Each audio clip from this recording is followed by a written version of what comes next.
pong kumakalat na pagbalibaligtarin daw man ang mundo, ay si Dave daw po ay hindi makakarating sa ganyang sitwasyon.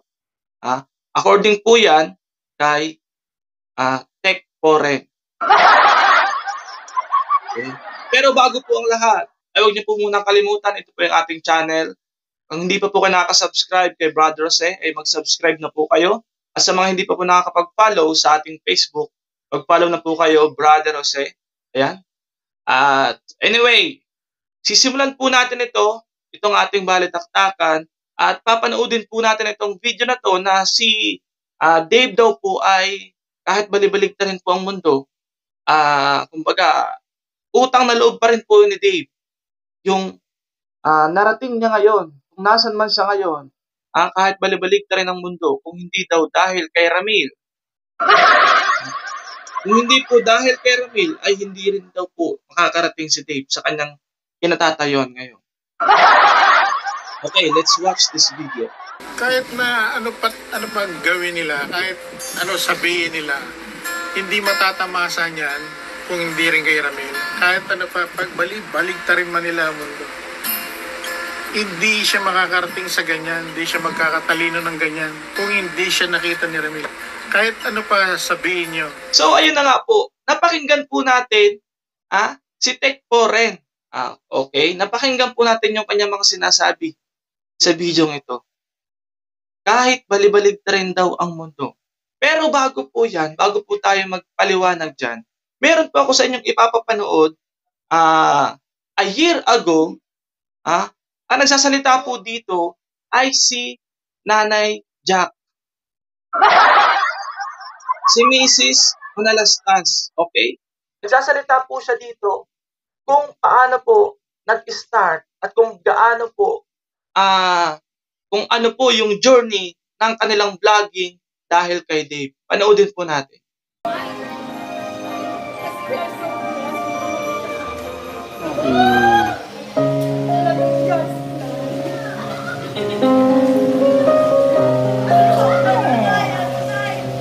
Tuloy mo yan sa mic.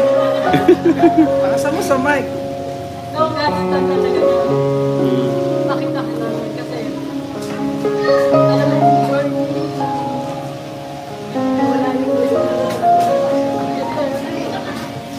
Wala yung pagbagbag ng tatay na.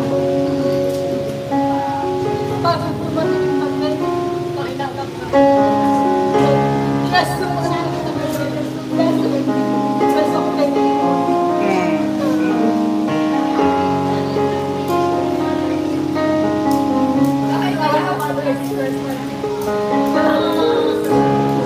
Napakinggan po ninyo, nanggaling po mismo sa kanilang mga bibig na we are so blessed nang dumating ka, Dave, sa buhay namin. Alam mo yung journey na nawalan ng trabaho si Tatay Ram, nawalan ng negosyo, and then nag-start ng vlogging, and then nakilala ka, at ayun na, we are so blessed. So kung sinasabi po ni Tech Foren na hindi makakarating si Dave sa ganyang sitwasyon kung wala si Tatay Ram, ay maaari din po nating sabihin na hindi rin po aangat ang kanilang channel kung hindi rin po nang dahil kay Dave. Kasi given nangyari po. At saka po mismong nanggaling sa mga bibig nila. Now, we are so blessed kasi yung journey na nawala ng negosyo and then dumating si Dave. Nag-boom ang kanilang channel. Okay? So, sa mga sa mga makikitid po ang isipan, na pilit bang ibinabaon si Dave?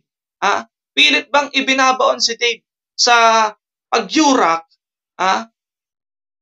At kawalang hiyaan, di umano na si Dave daw po ay walang utang na loob. Pag-isip-isip po kayo. Kasi yung mismong taong tumulong ko kay Dave, ay sila po yung nagpapasalamat kay Dave. Bakit kamo?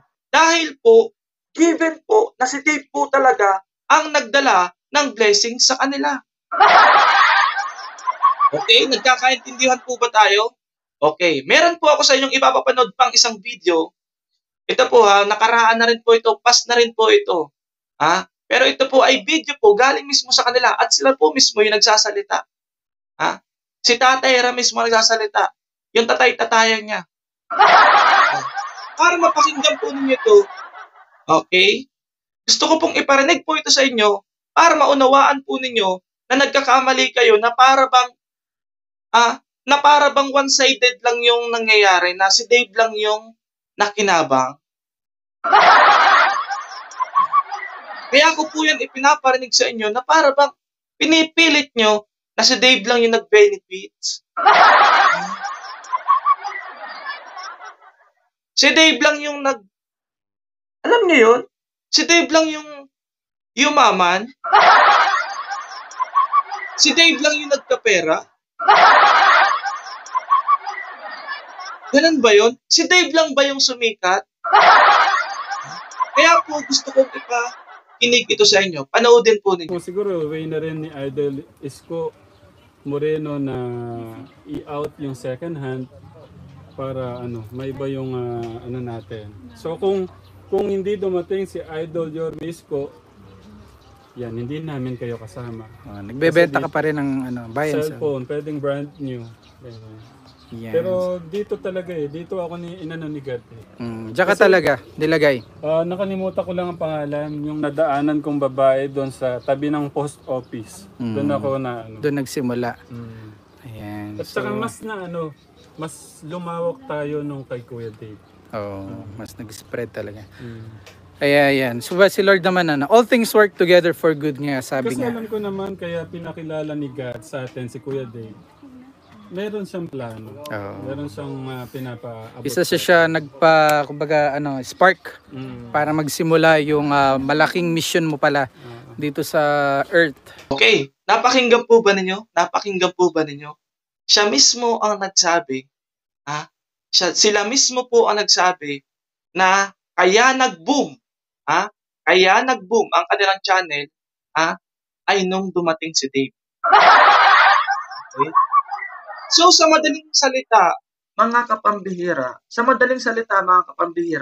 maling isipin natin at idiin natin ang idiin yung bata na kumbaga ay parang siya lang yung nag-benefit sa lahat ng nangyari.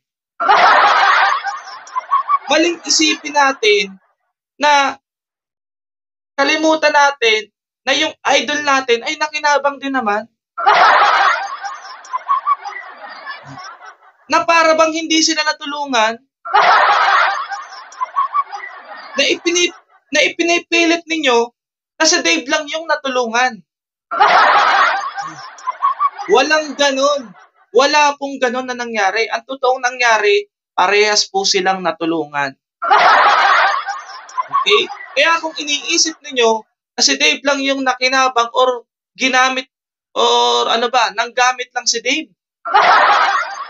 No. Parehas po silang nakinabang. Kaya po walang dapat nangyayaring sumbatan. Wala dapat nang nangyayari po rin na sumbatan dahil unang-una, kayo ang nakinabang dyan. Umalis na yung bata sa poder ninyo, walang kadala-dala, kundi yung gamit lang niya, suot-suot niya. Tapos, hindi niya inisip yung kanyang mga iiwan na mga gamit at kaperahan, mga alahas na nasa inyo, hindi siya mukhang pera. Anyway, alam na natin lahat yun mga kapambihira kung bakit umalis si Dave. Nasasaktan lang po tayo na pinipilit ninyo, ni Tekporen, na balibalig na rin daw ang mundo. No.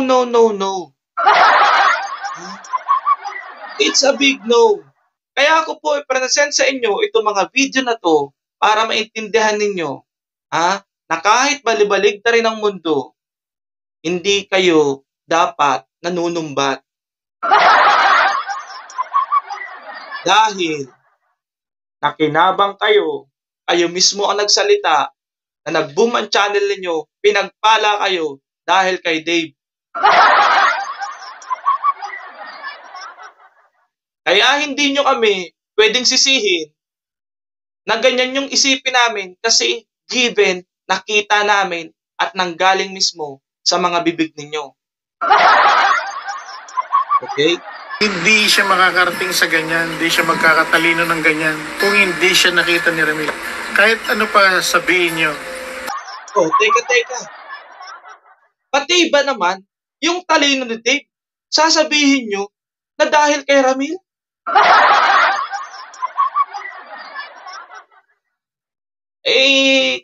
Kung amin pong i-analyze kung paano po sila magsalita, si Ramil saka si Dave, malaking-malaki po ang pagkakaiba. And besides, hindi po sila magkadugo.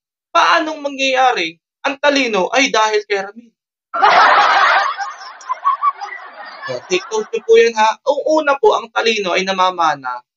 Hereditary po yan.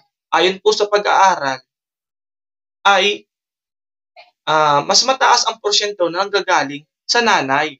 Okay? Secondary siguro ay yung environment saka yung education na kinarir mo, yung pinagdaanan mo na pag-aaral. O, yun. Pero kung dahil kay Ramil, I don't think na tama ang sinasabi ni Poe. Comment nyo nga po dyan guys, mga kapambihira, kung ano po ang inyong saloobin patungkol dyan. Dahil di umano, pati talino ay galing kay Ramil.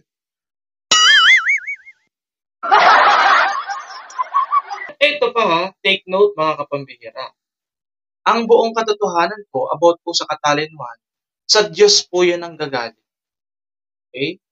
Sabi nga, kung ang sino man sa inyo ay walang karunungan, humingi kayo. Okay? Humingi kayo sa Kanya na saganang magbigay. Paano mangyayari?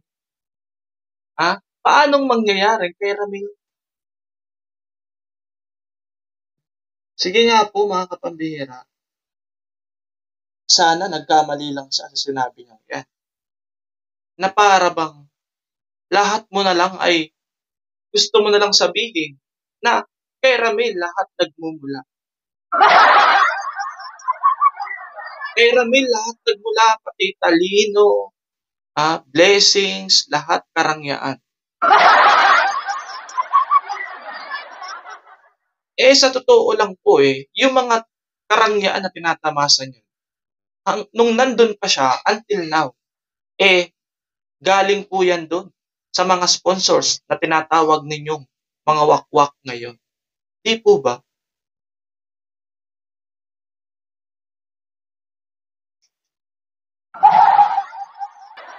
So ano pong lesson na makukuha natin dito mga kapambihira? Kung tutulong po tayo, make it sure na nanggaling talaga sa puso mga kapambihira. At hindi tayo nanggagamit ng tao.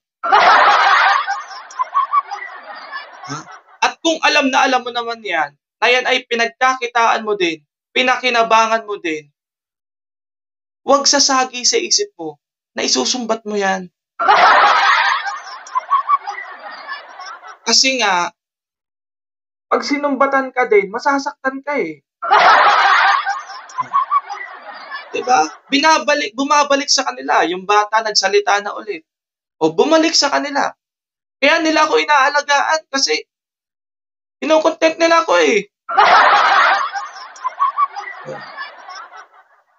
Ayun po mga kapambira, hindi ko na po pahahabain. Gusto ko lang pong i-present sa inyo itong mga video to para maunawaan po nating lahat. Na mali po ang ipinapakalat nilang impormasyon at ipine-present sa kanilang mga supporters na dapat idiin si Dave, idiin si Dave at sisihin sa lahat ng nangyari. Walang ganon. Sa mga bibig nyo mismo nang galing na kinabang kayo kay Dave. Walang sisihan. Sa mga bibig po ninyo mismo nang galing. Okay? Yun lamang po and peace. God bless.